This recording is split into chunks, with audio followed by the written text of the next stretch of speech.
Welcome to the Sex Reimagined Podcast, where sex is shame-free and pleasure-forward. Let's get into the show. You know, it is one of our favorite times of the month where we give you an LXW episode. That is Leah and Willow all by ourselves, shooting the shit and giving you lots of great love, sex, and intimacy advice. You are at the Sex Reimagined Podcast. My name is Leah Piper. And I'm Dr. Willow Brown. And today we're dropping into the topic of trust because that's been coming up in our work a lot lately with our clients. And of course, it's always a topic that is near and dear to us personally, trust. And so we're going to give you all some ways to build more trust inside of yourself, to build more trust inside of your relationships, and particularly to rebuild trust if it has been broken inside of your relationships. So this is going to be a very deep and exciting episode of, just how to lean into and relax into your life even more. Yeah, I have to say, regardless of the type of sex you're having, sex is always best when you really trust the person that you are fucking or making love to. It's so true. It makes a world of difference because you can be more vulnerable. Dun, dun, dun.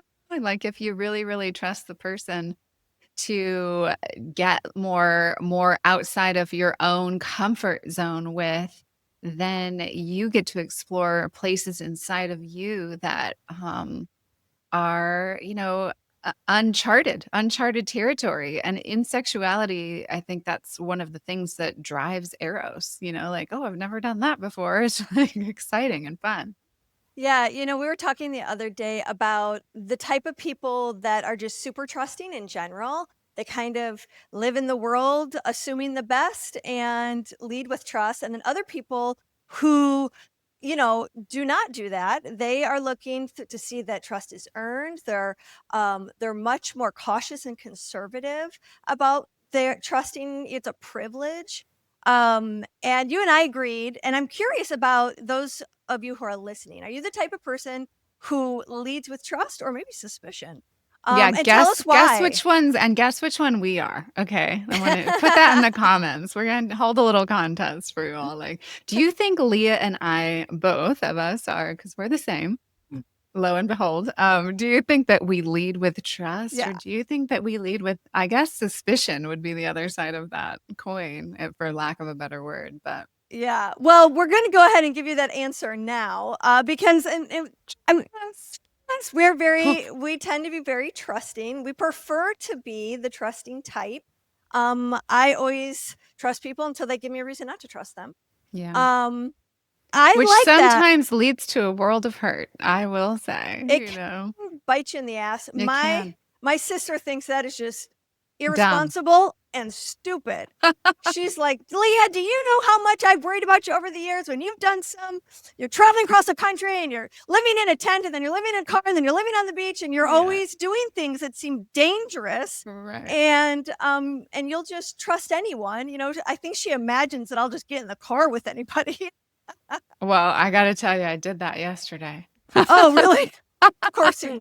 I did that yesterday. I got in the car with just anybody. No, they weren't just anybody. I had one conversation on the phone with them. Oh my God, you got to tell us more details. Oh, I don't know if I can. Because our imagination's now running wild. I don't know if I can. It's so personal. I'm down to get personal on the podcast with y'all, but sometimes I just got to draw a line in the sand. That's right. Sometimes you just need to let it be all for you until you're ready to talk about it. But, yeah, I don't know. Sometimes I listen to my sister in this argument and I'm like, yeah, it's reasonable what you're saying. And when you say it like that, am I a little Pollyanna? Right. But by and large, I guess I believe strong in my system and I try to create a coherent field around my body and my home and wherever I am in the world, that I'm not visible to perpetrators. That's right. I love that. Yeah. And then I'm not, my energy is not going to hold the victim mindset.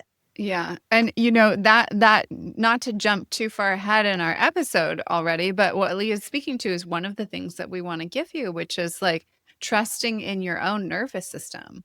Like you can tell when something is open and feels right and it's okay and it feels good. And then there's other times when you can tell like, oh, there was a closing, there was a wrapping inward of my nervous system around that situation or that person, but I went and I did it anyway, and then I got bit in the ass, So it's like over time, you start to learn to trust your own opening and closing of your nervous system around certain encounters with certain people. Even as you're going along in relationships, sometimes you probably have had the experience where it's like, oh, this relationship, I can tell something is off and something might be coming to some kind of closure or end point, but it hasn't actually done that yet. And then a couple of weeks later, boom, it closes itself down. I think obviously our life experiences inform also our ability for trust to come easy or not. If you've dated 3 narcissists That is a really good and point. you've been love bombed and you have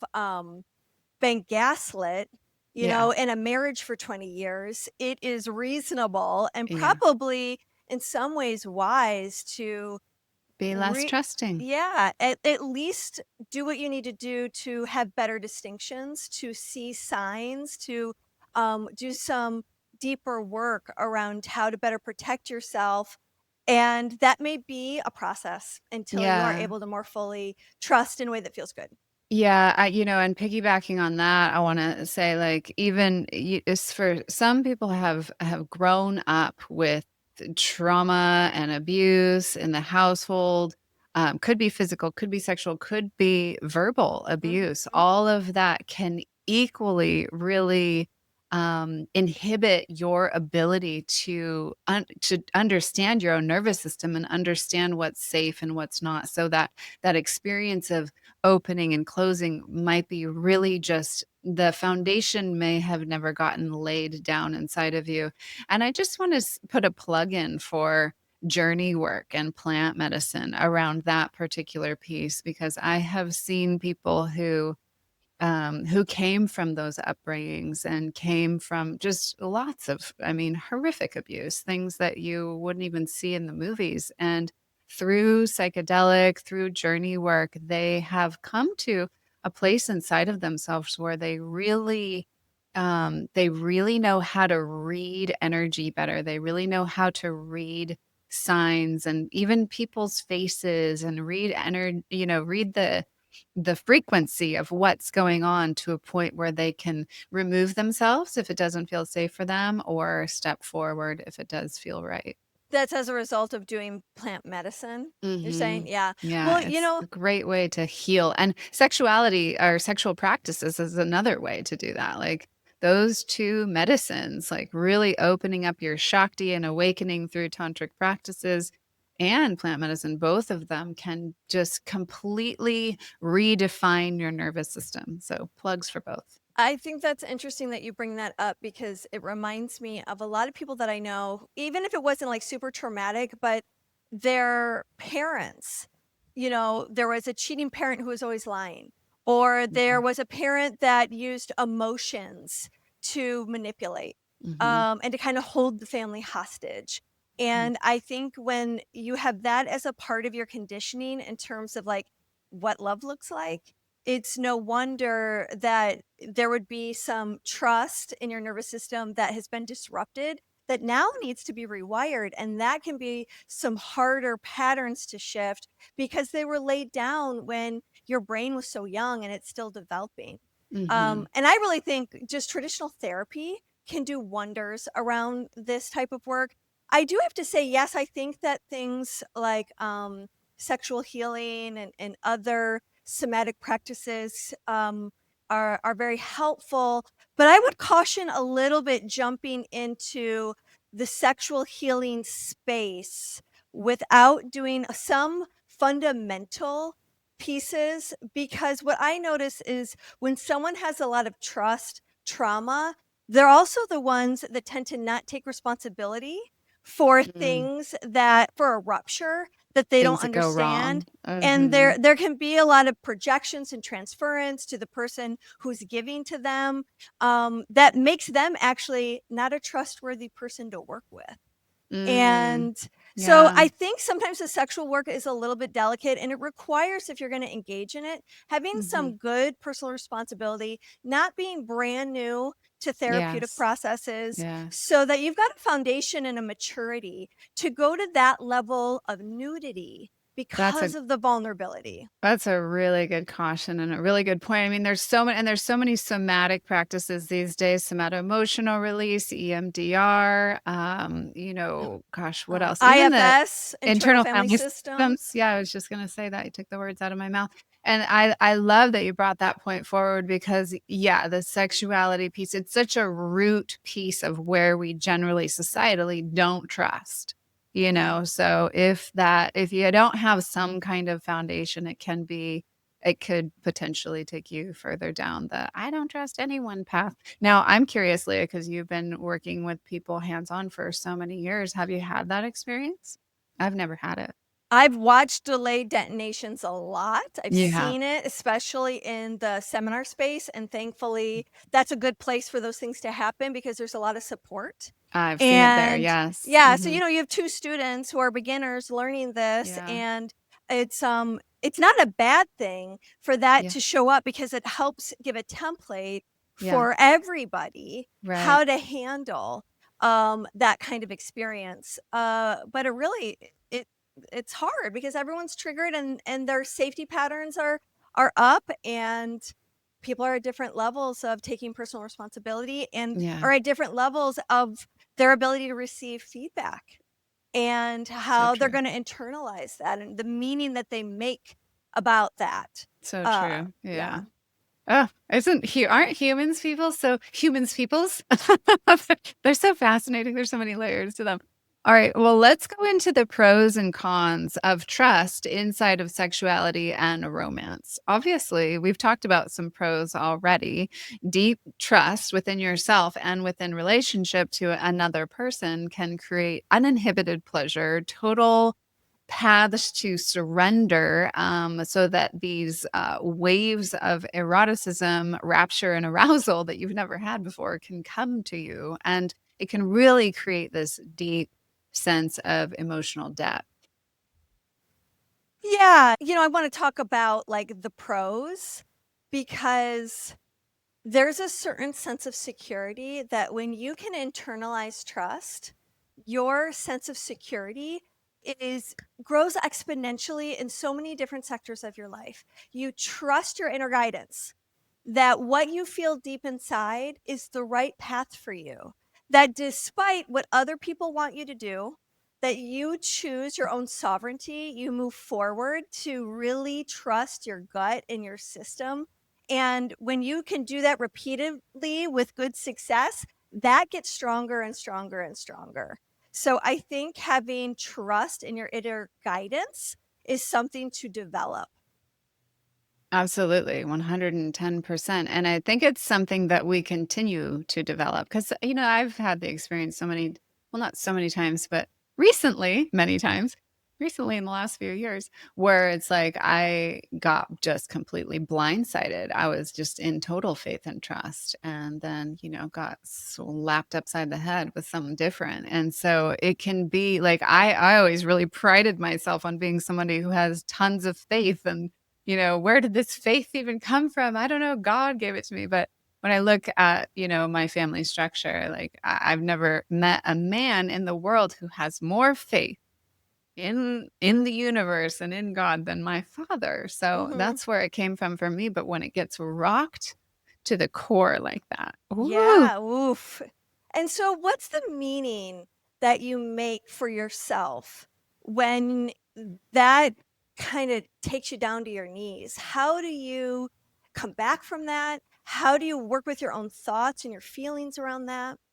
boy, it is a journey. I mean, I think when you have already a sense of what faith is in life and like trusting the flow and trusting the unfolding, and this door closes so that window can open, and that whole, path, if you've been on it for a while and you kind of understand it and know it, it can be easier to come back to that if you get rocked to your core. But it still can take time, and it Yeah. takes just being really patient and Compassionate. and so compassionate, and then sometimes just being like, I don't fucking trust, just naming it. Like, Yeah. in this moment, I don't have faith.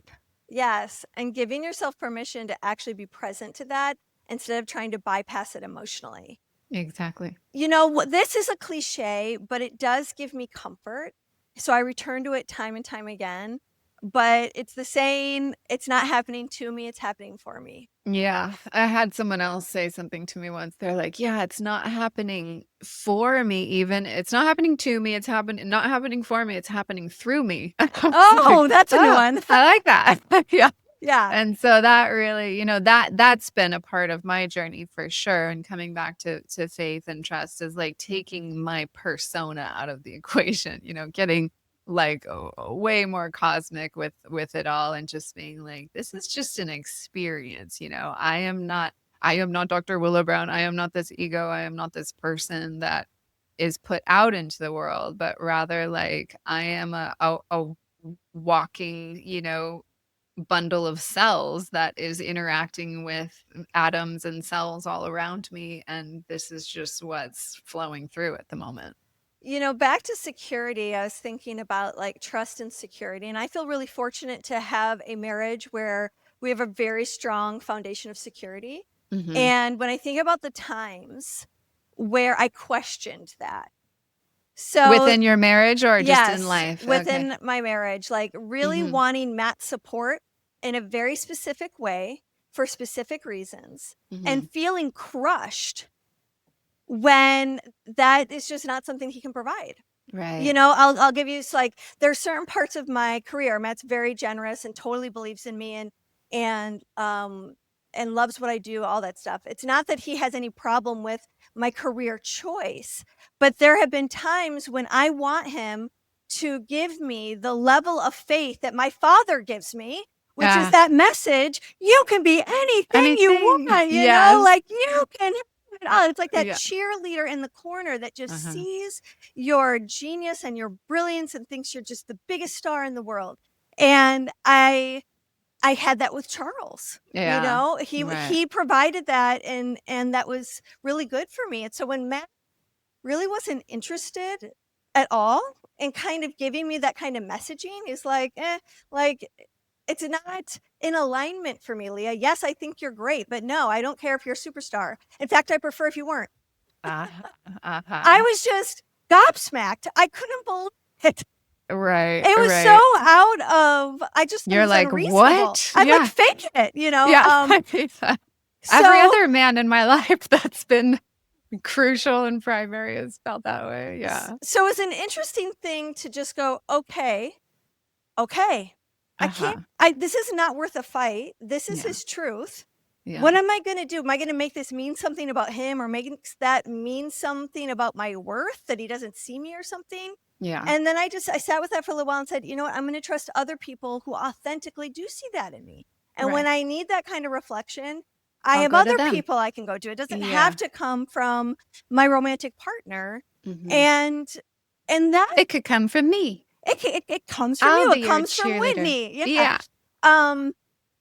So I had to trust myself in that moment, Uh-huh. that just because he wasn't going to be that cheerleader, doesn't mean I abandoned that need. Right. It means I have to go get it from somewhere else. Mhm. B, it gave me an opportunity to reflect. Well, that's interesting. How badly do I actually need that? Uh-huh. Where is this coming from? There's a little girl in here. Uh-huh. And then there's all this projection of what I think success looks like. Right. And so it gave me a chance to really kind of tease apart a new way of looking at everything. And because he just stayed in his truth and didn't buckle and didn't give me something that I wanted, but Fake. yeah. And now I actually trust him a little bit more that he said no, I love which was that. hard. Like I didn't like that answer. So Uh-huh. like watching how trust can increase when someone gives you boundaries Yeah. that you prefer they didn't give you. Yeah. That's That so takes beautiful. time to land though, because you don't like that answer right away. So it takes time to realize, wow, the backside of this is actually more trust. Well, exactly. And I mean, this is so important what you're pointing toward right now is that, part of being able to trust another is to really understand that there is to not expect them to give you things that are not in them to give, that are not authentic within them to give. Otherwise, you're then setting yourself up for failure over and over again. And I do feel like in long-term relationships, this is where trust issues start to begin, and the leaky energy of like, well, I can't trust you to ever, an example, this is a stupid example, but I can't ever trust you to get the garbage out to the street on Yeah. time for the garbage truck to pick it up. And it's like, well, that person doesn't orient to that as a value. Like, that's not something that's important to them. It's never going to be important to them. Stop putting it on them to make that thing valuable to them enough that you would be able to trust them to do it. So, there's so many layers and nuances. There is a to lot of trust. layers. And kind of, another thing about boundaries that I had to learn when dealing with boundaries and how to get better at them is when you make a boundary and you say, if you don't honor this, this is what's going to happen. Yeah. And then you don't actually follow through with that Right. consequence. Right. So it's like That's big. learning if you want them to trust your boundaries, and if you want to trust your boundaries, you actually have to do the hard thing when the boundary is broken. Yeah. And so it's like, make sure those consequences are ones you're willing to follow through on, because then it disrupts people trusting you. Yeah. Even though you set that boundary, sometimes being motivated by the fact that you can't trust them. Yeah, totally. Hey, it's a guy. Yes, you can just set yourself up for failure so easily. So you got to be really honest with yourself. I mean, that's such a big part of trust, is really just being honest with yourself about all of this.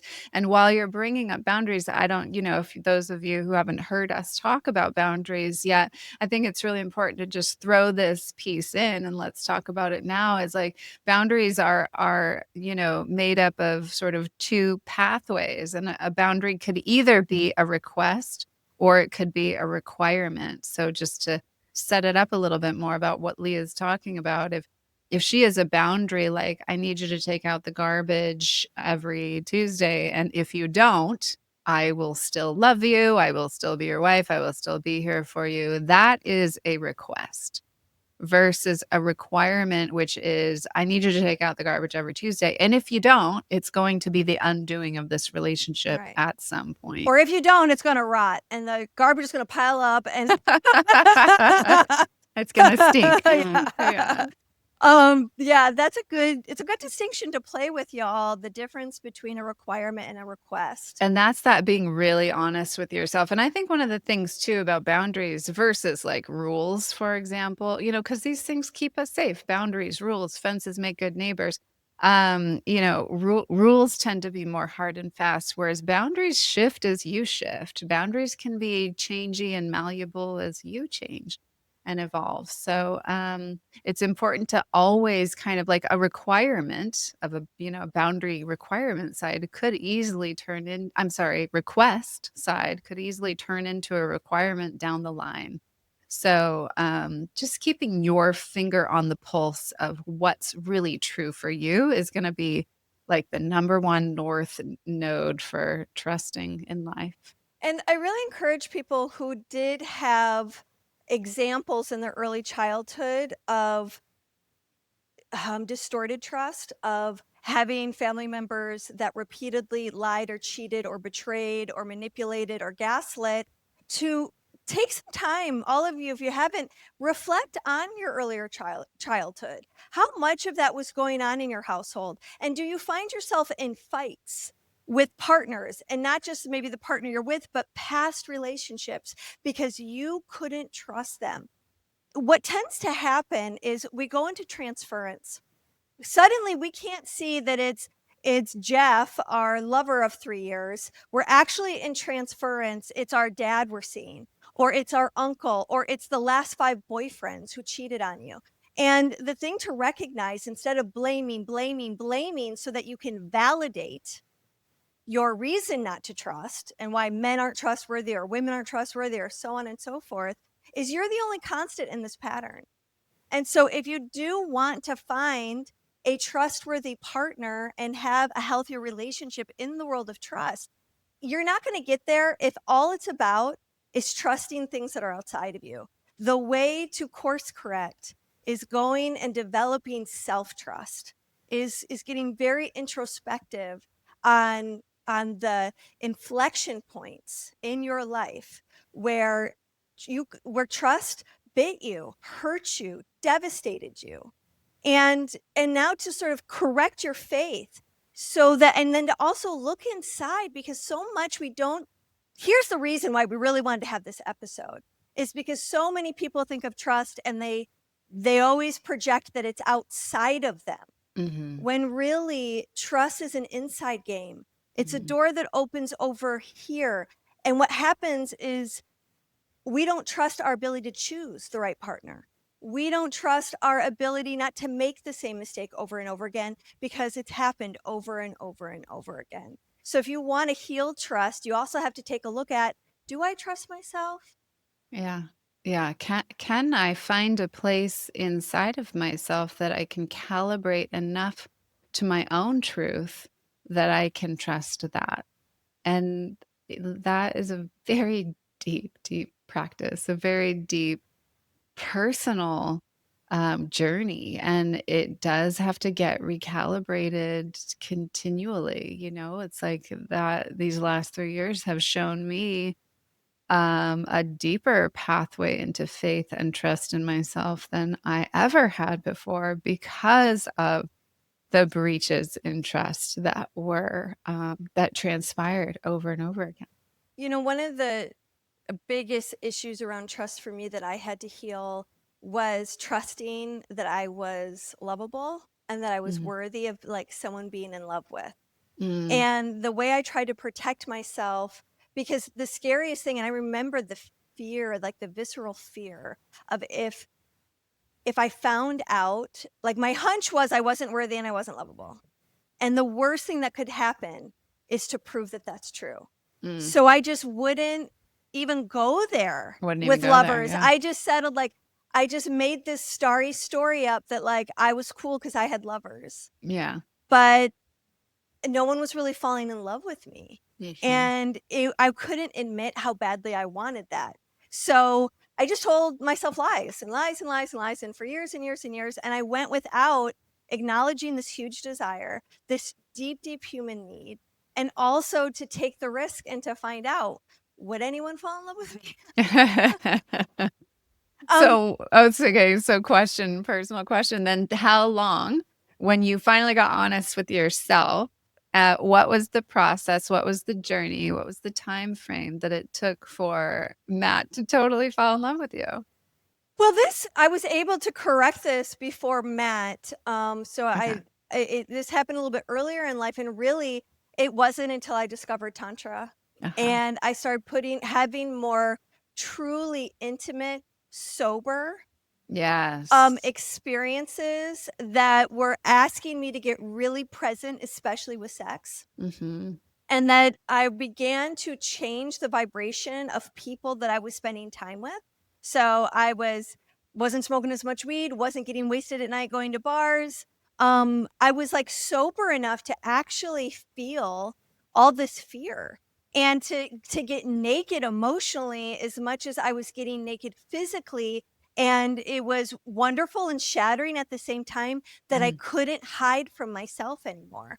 And mm, like there's something about conscious relating, and being in a community of people who are of like mind. mm-hmm. There's so much support for you there that you learn Yeah. to trust that I'm going to shatter in front of somebody and they're going to see like how scared and ugly I feel about myself, and they catch you. Yeah. And suddenly I had a mirror for what trust and love, what was possible with that. And that transformation was the biggest gift of my entire life. I'm so lucky that, and I'm so proud of myself that I took those seminars and I went to those workshops and I got uncomfortable, because it changed everything. It changed everything. Okay, so what would you say to our listeners who are like, fuck, I need to get I need to get that real with myself. I need to get that honest with myself. And, and I'm scared as hell and I don't know where to even begin. Mhm. Well, I would start looking for community. I think that's the best way to do it. And what that allows you to do is you've got a lot of people in one place, you're having a shared experience, and that gives you a felt sense exploration in trusting different people and being able to feel in a group. You'll resonate with one person a lot. That's probably the person you feel the most synergistic trust with. You might be a little bit suspicious of someone else, so you have multiple experiences of feeling your trust meter. And of course, working with a therapist too, I think, is helpful. But I like the group idea because instead of putting all your faith Yeah. in one teacher or one coach or one therapist where Yeah. they could disappoint you, Right. you put yourself into a community Yeah. that has a container around it that people have referred to you so that you can try some things out. One place that people tend to like and get a lot of value from is the High Human Awareness Institute. They've got a place in California. They may have something on the East Coast. Mankind Project is a great place for as a men's group for men to develop trust, both in self and other. Certainly the workshops that Willow and I create are ones, retreats, that's the cornerstone, is us developing how to trust ourselves and others. So there's so much access out there Yeah. for you to Yeah. start to, Yeah, and it doesn't even have to be in the sexuality space. You could go do some.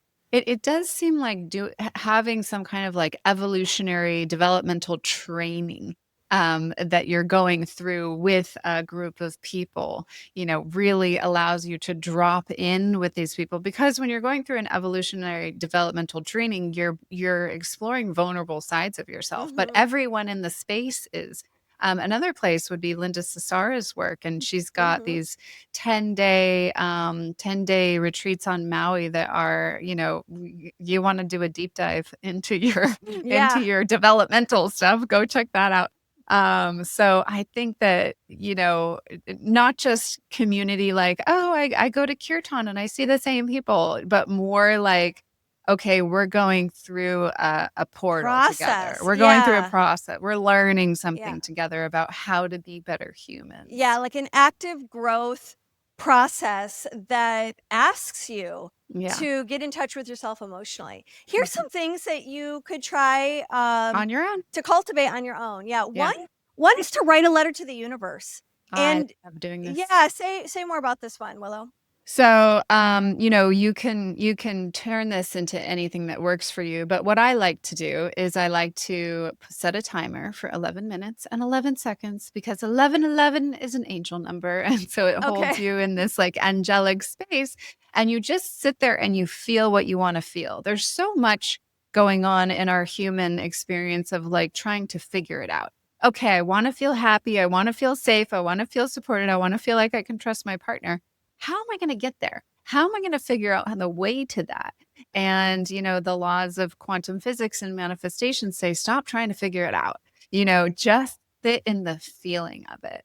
So when you sit and you write in your journal and you write to the universe, or you write to the feeling, like, I want to feel, you write to the feeling of safety, or you write to the feeling of trust. Dear trust, it feels so good to have you in my life. When you are with me, I can move through the world in such a different way, and my eyes are more open to the possibilities that I wouldn't otherwise see.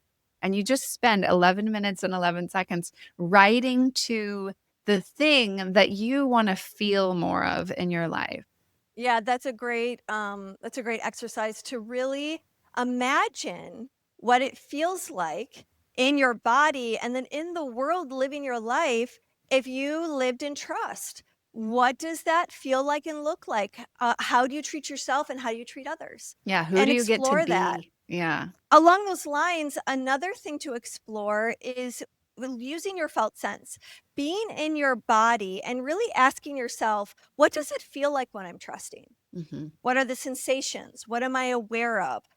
Where am I relaxed? What are the emotions that are easily felt? What do I have awareness to? What does my body feel like when I'm resting in trust? And then also, how do I know when I'm not trusting? How do I know when I shouldn't trust something? What are the signals that my body gives me? What are the thoughts, feelings, and sensations that hit me when something isn't right? And that comes back to really identifying for yourself, where does your inner guidance come from? What are the signals? How does it communicate to you? And that could be very different from person to person. Some Hmm. people hear messages. Some people have a place in their body that gets anxious, that has a sensation to it. And oftentimes, the sensations could be in different places for different things. For instance, when I don't trust someone, it's like the hair on the back of my neck goes up. Oh, that's a nice indicator. Yeah, it's like things get tight. Very clear. My eyebrows kind of come together, and I can kind of look at the person or situation like, I Yeah, don't know you that I just feel believe it. what you're saying right now. Yeah. I think I think you don't even believe what you're saying right now, Like, there's an actual look that happens in my eyes and my eyebrows. And I can kind of feel a heckle, kind of my shoulders come up. I lean Mm. out Mm. instead of leaning in. Mm. And then when I'm not sure about trusting myself, Mhm. um, my belly gets tight. I have a feeling of unease. I feel unsettled. And when I have that unsettled feeling, sometimes it takes me a while to understand why. Like, I just feel unsettled. I feel uneasy, and I feel restless, and it's not pleasant. Um, Sometimes I could just be feeling anxious for no reason, but I know not to make any decisions when that sensation is there. And then coupled with that usually comes a cycle of thoughts that circle and circle and circle that look like self-doubt. I'm Mm. doubting myself. I'm doubting my confidence. I'm doubting my capability. I'm doubting my likability. I'm doubting Mm. that the universe is supporting me. It's Mm. like one of those, the critical mind is giving you all this proof why you suck. And that is often a sign that I'm not relaxed, Yeah. and I'm coming from a place of distortion or Yes. triggers. Triggers old patterns, old conditioning. Gosh, as you're talking, so much is coming up for me because I was just in my women's thread, the women that I lead through the sex magic practices, and one of them is having a major, huge, transformation in romantic relationship. Like this is a huge, big deal for her. What's happening in her life right now? And she was sending little messages to our thread, and she asked the question, how do you know when it's right? How do you know when it's right? Because Ooh, good there's, one. yeah, because there's also this like, there, you could also have that same like nervousness and anxiousness when it is, the right thing. Right. And so it can That's be where it gets real, it confusing, can be and really it's hard to like, distinct. shit.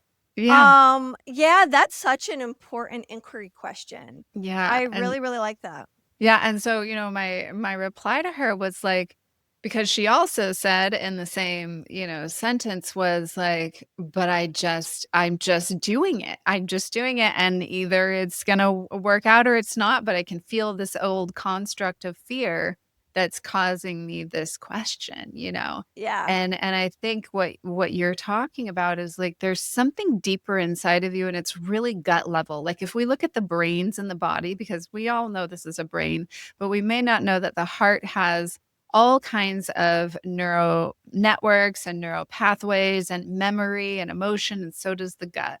So the enteric brain, the gut brain, is the primordial brain. It's the original brain. It's the one that like that's why they say trust your gut, listen to your gut. Right. What's your gut? What's Gut your feeling. belly's? Yeah. And so it can be really helpful actually to have like when you're in that distorted kind of place that you were just mentioning, it can be really helpful to have conversation between your head, your heart, and your gut. And there's a process called multiple brain integration technique. This is where I got my coaching degree. And that's, really getting all three of these brains on the same playing field and on the Mm, same level. And then you find your nervous system in a state of coherence. mm. So for the example with my one of my ladies, my clients, she's like, it's like her heart is telling her yes, but her gut is fucking scared, and her head is reasoning through all these different things. So there's maybe this like incoherence going on until she takes the time to sit down and either write it out or voice message it out or have someone guide her through the multiple brain integration process, where she can find a place where all three of her brains are like, this is the right choice. It may not end the way you want it to. It may be better than you ever even could have imagined. You have no idea. And you're scared because of old conditioning and old experiences.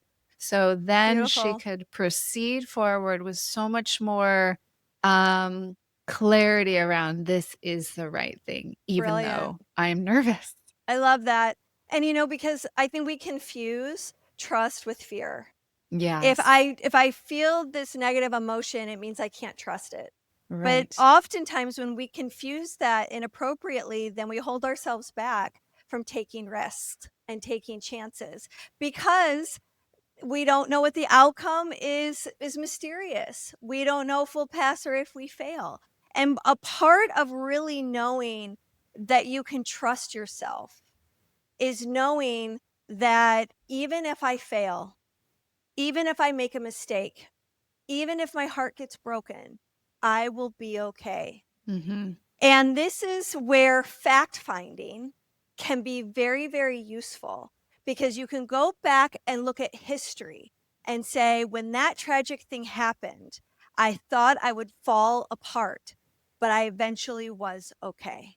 Right. And so, because sometimes our thoughts will just take us and Oh, create so much doubt and so much insecurity that we freeze yeah. and our lives get smaller instead of bigger. But if we can remind ourselves, I'm still alive, because the ultimate fear is that we'll die, that this thing Right. will happen and we will Right. die. I will We die of will this not broken make heart. it. I Oh, will yeah. die of this divorce. And But the it truth fucking can is, feel like you will die in the moment. Just, yeah. yeah, I it's a I real feeling. know. You're totally convinced that any minute now your heart's gonna stop.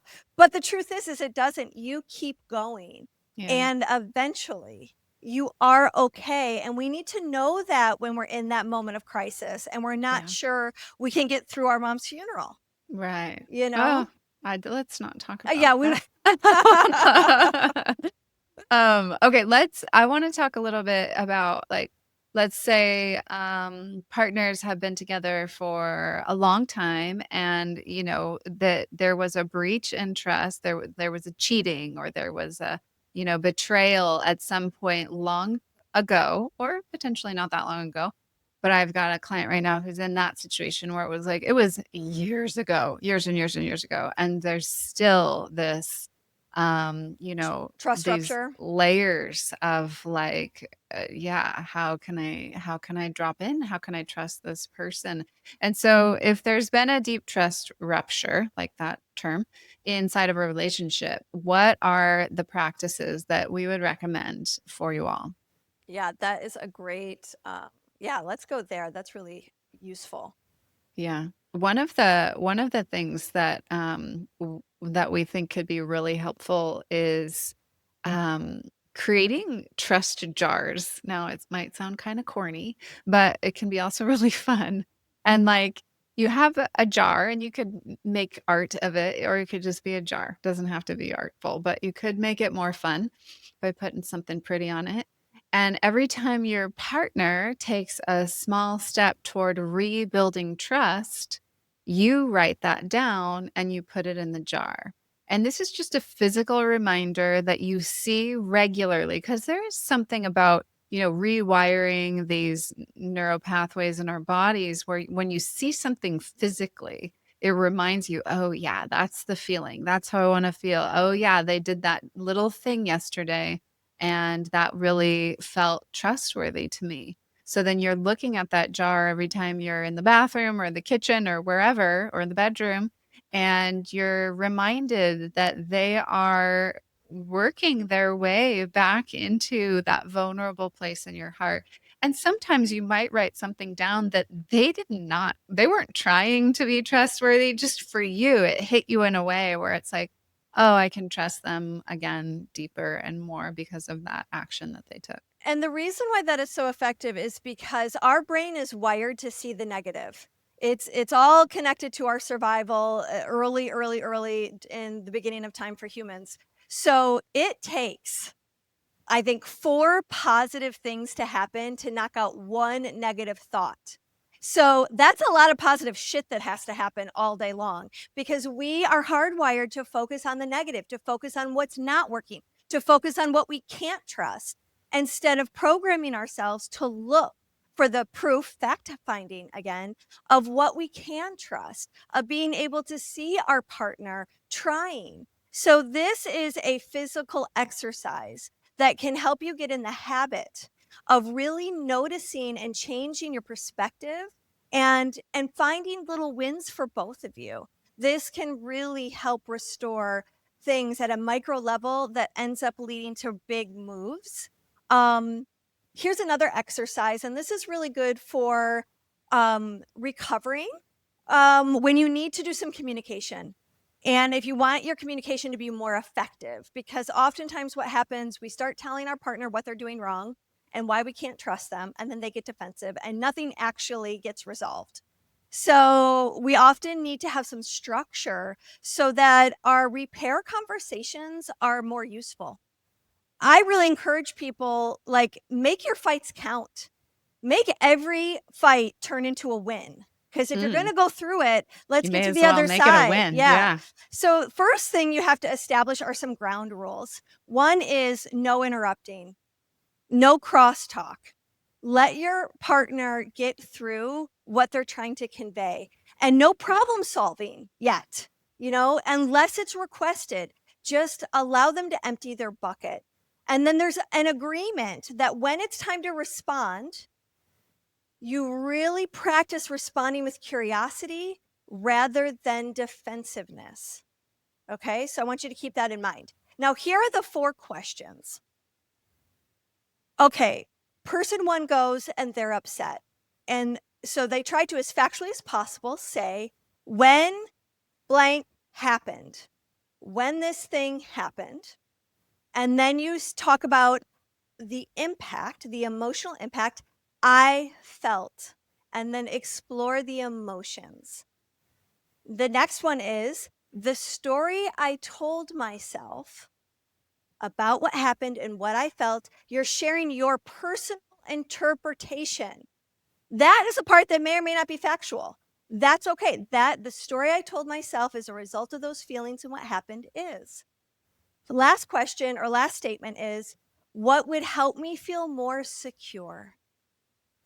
That is making a request. What would help me feel more secure is a hug, is understanding, is compassion, is trying something different next time, so on and so forth. And then, as the receiver of that information, ask some curious questions if you need more information. Reflect back to them what you heard. Make sure you got their story right. I love that. I think that could be an absolute game changer for so many relationships. Even if you're not dealing with trust issues, you could still like deepen so much into your intimacy with a practice like that. So no matter who you are, where you're at, implement that shit. Even if you're not in an intimate relationship, just do it with a friend. Just see what happens. Start practicing when you're in a good space. Yeah. I think another thing that established, because there's so many couples that love each other and they're committed, but they're no longer sexual. Yeah. Like it's just there's too many things that have happened. They'd like to turn towards each other, but sex would be a disaster at this stage in the game because of disruptions of trust. And so the first step for a lot of them is to first rebuild physical trust with non-sexual touch exercises. So what's your advice, Willow, on non-sexual touch to help restore trust? Well, hugs from behind are so great, like bear hug, and leaning into each other. I often will give this fun tantric, well, it's more of a Taoist practice, but whatever, same, where I have couples sit back to back and just Mhm. breathe into each other's adrenal glands. Yes. I love that. Is that It's the turtle meditation? turtle, I yeah, love that one. turtle breathing, and it just makes everything fade away, and your nervous systems start to like find a cohesive place together. Mhm. You You feel start to supported when you're back to supported. back. Yeah, it Yeah. feels so good. And it's like it's nobody's job to hold the other one up, you know? So there's just this real sweet thing that happens. And I use that all the time with, a new client who walks in. And it's just a great way to build an immediate nervous system safety rapport. So Yeah. doing that practice can be so powerful. And it's non-sexual. It's great. And then of course, I think just like petting and stroking. What do you call it? Havening, but Havening. havening is something you do for Yeah. yourself. Well, no, havening you can do for someone else, but it's a very specific technique. Mhm. It's simple to learn. I encourage people to look it up. It really does help with the delta waves. But along that same line, I also think um, caressing the face Yeah. is an interesting process. First, wash your hands, Yeah. and then you're just gently caressing the contours of your partner's face. And for the person who's receiving the caress, challenge yourself to have your eyes open as much as you Yeah. can. If it gets a little intense, close your eyes for a little bit, but then come back and bring them back open. Yeah. And use your fingertips to caress the face. Use the back of the hand to caress the face. Really explore all the contours. It's such an intimate and gentle, sweet, restorative practice. It kind of reminds us of being young, like a little baby. And Mhm. it's an exercise of cherishment, Mhm. of having someone's undivided attention. And we're so hungry for that. Yeah. And you can do that for your friends too. It's just like, I Yeah. call it baby or lady. Sometimes Baby or your lady. girl just is coming on over and she's in distress. And if she'll let you, just like, here, let me just give you a caress, a loving Adore her. caress Yes. to your sweet face, you little Aw. angel. I love that. Um, For some reason, that makes me think of the pause in pre and perinatal psychology. We were talking about this on an episode the other day. There's 7 steps to like rebuilding or deepening connection with other, and it relates to all relationships, whether it's your children or your partner, your lover, whatever. But one of the really important ones is pause. And so sometimes when yes. we're in this process of rebuilding trust and coming back to a place or possibly to a place for the first time inside of ourselves where we are orienting to our own truth without a shadow of a doubt, without apology, without explanation, we're just, this is what my truth is, straight up. It can require us to pause long enough. And I don't know about y'all, but I've come from, a matriarchal line where they just didn't do that at all. They just were much more of the martyring. Well, I'll just do it because Mm. everybody wants me to do it. I'll just do it because it's expected of me. I'll do it because it'll make everyone happy. And that is not orienting to your own truth. And so I'm constantly trying to guide my matriarchal line toward like, well, what about your needs and desires and what you want? And I'll encourage them to just pause and sit and listen, deeply within, like what would feel best to you? Like what would give you the most pleasure? Yes, and I mean, there's lots of little things that you can do. Everything from like hand massages can be a safe starting point because you can give feedback in a less high risk sort of situation than if someone was like massaging your genitals and you feel like you're directing traffic and it kind of turns into a disaster. But taking turns getting hand massages from each other where you can communicate the nuances of lighter or deeper or slower or faster, or the parts of your hands, because your hands are actually very sensitive. Wherever there's a flexible joint, there's extra nerve endings. And so we have so many flexible joints in our hands, and touch feels good. It feels good to be the toucher, and it feels good to be the touchy, and we shrivel without touch as human beings. So just having your partner give you a gentle hand massage where you're both really paying attention about what feels good And then finding ways non-verbally sometimes, like through sound and breath, to communicate non-verbally. Giving non-verbal cues is a great way to get better at being able to trust yourself as a toucher. You're looking at your partner's system and going, are they opening or are they closing? Is their face scrunching up? What are their non-verbal cues that are letting me know they're closing? What are their non-verbal cues in their body that are letting me know, ooh, they like this? Because not everyone's been taught attunement. So being able to add a little bit of a distance without a high risk, start with the feet, start with the hands. Yeah, absolutely. Let's see. Is there anything else that we want to make sure that we give our Yeah, let's listeners see. today before we wrap up with this such an important topic and episode? I think one thing I want to, leave you all with is just what is it inside of you that lets you know that you're orienting to your own truth? Like, what's the indicator for you? Leah shared for her, it's that hair standing up at the back of her neck. She can feel like, oh, that's a no, and I imagine she has a different indicator when she feels a yes. But I would love to hear from all of you in the comments. It's really good to write it out and Yeah. to spell it out for you, not only for yourself, but for others too, because they might be like, I don't know what it is for me. But then you write something and they're like, oh, yeah, that does work for me too. So it's really good to know this about yourself. What are the indicators that let you know you're orienting to your own truth to a point that you can trust yourself in any situation? Yeah, and I would just close with these two thoughts. That trust, here's the paradox of trust, okay? The more you surrender, the more you let go, the more you're open to allowing the trustworthiness of others, especially when it comes to sex. The more you can surrender and let go, the more gifts come to you. And there's something about learning how to trust in surrendering, that the truth is you don't have control of jack shit. It's all an illusion anyways. And so when you can learn to be a lover of reality, you actually find yourself in less constriction and in less betrayal of the holy trust. You can just relax into, I trust that shit's going to happen and it's going to be hard. And I trust that I will be okay. So really think about, where in your life are you gripping too tightly?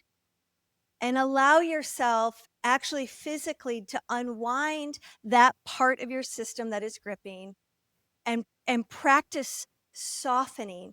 Because when we soften, that's where the door to trust will open. So play with that. Hallelujah. Amen, Preach it, sister. sister. All right. All right. Have an amazing day, morning, evening. Love, love, love. Much love. Thanks for tuning in. This episode was hosted by Tantric Sex Master Coach and Positive Psychology Facilitator Leah Piper, as well as by Chinese and Functional Medicine Doctor and Taoist Sexology Teacher Dr. Willow Brown. Don't forget, your comments, likes, subscribes, and suggestions matter. Let's realize this new world together.